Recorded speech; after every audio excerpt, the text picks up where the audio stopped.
I'm just going to make this a quick guide for how to make seamless patterns using Midjourney. Here I have the little ebook, and I'm actually going to go back here to show you that when you go to Midjourney, I'm already on this page, but you would click on direct messages, and then I typically choose to message the Midjourney. That way, all the images I create are just in a private chat between me and this bot, and you could actually make a server if you wanted to make your own.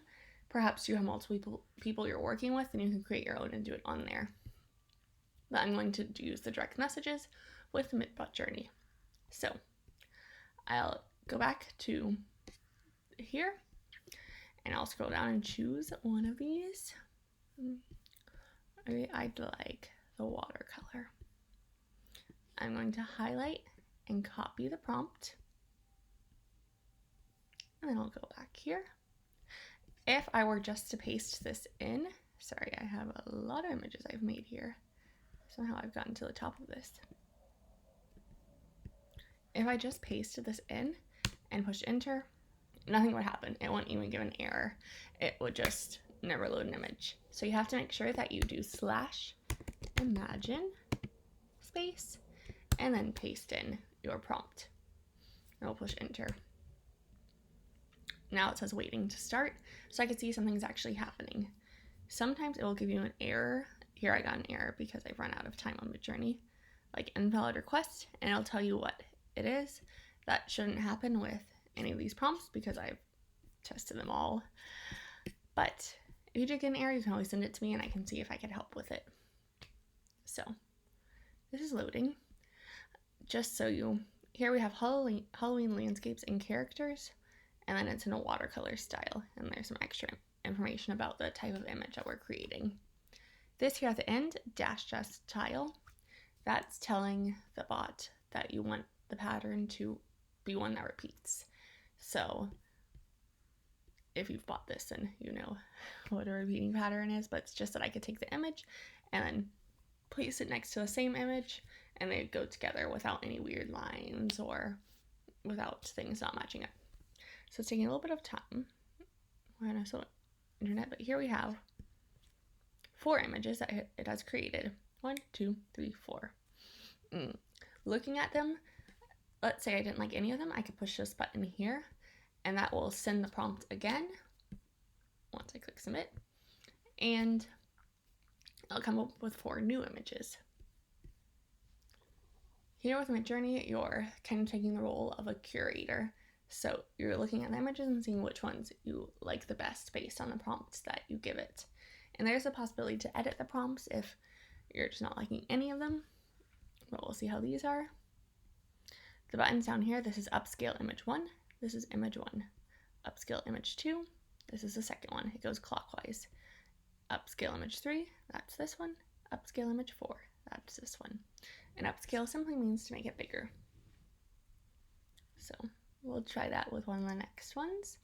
It does take a little bit to load.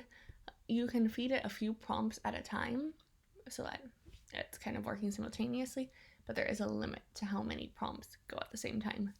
But then it'll simply just say like waiting to start or that it's busy. So it's waiting to start, and then when other ones finish, it'll automatically do the next one.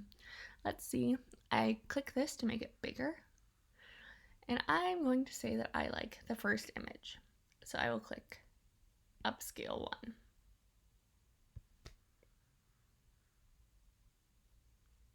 Then this is bigger and ready to save. So to save it, I click it. I click open in browser. I right click, save image as. We'll just put it on my desktop and we'll just call it Halloween watercolor. Boom, save. And it's downloading.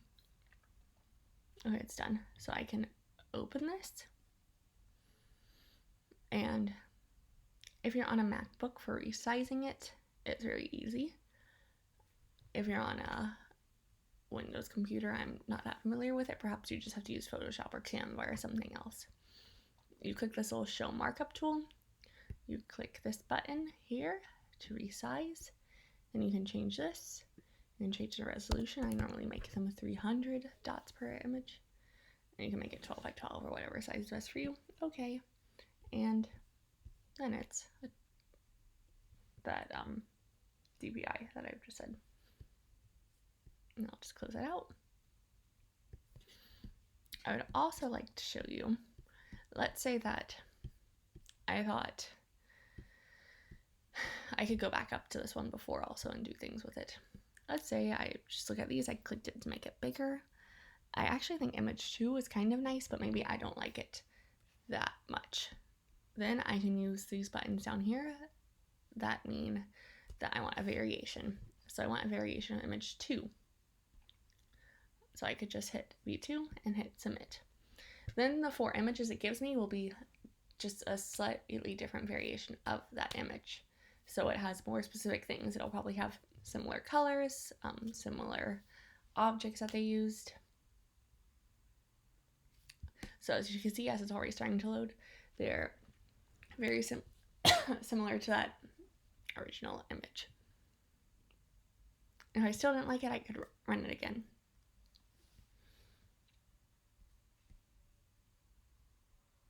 Let's see, boom, boom. I like the third one. So I'll just show you how to save again. I click upscale 3 to make it bigger. I click it. I right click, save image as.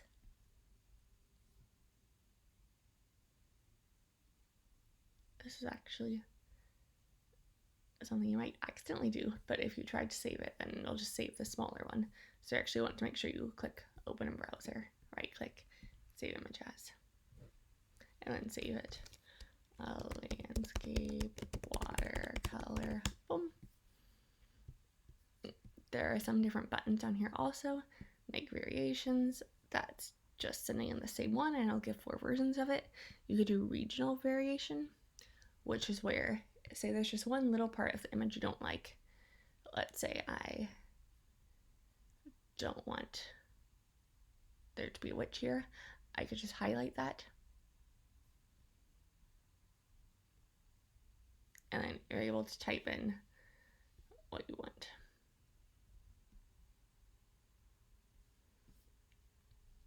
And that should, I'm interested in seeing what comes with this.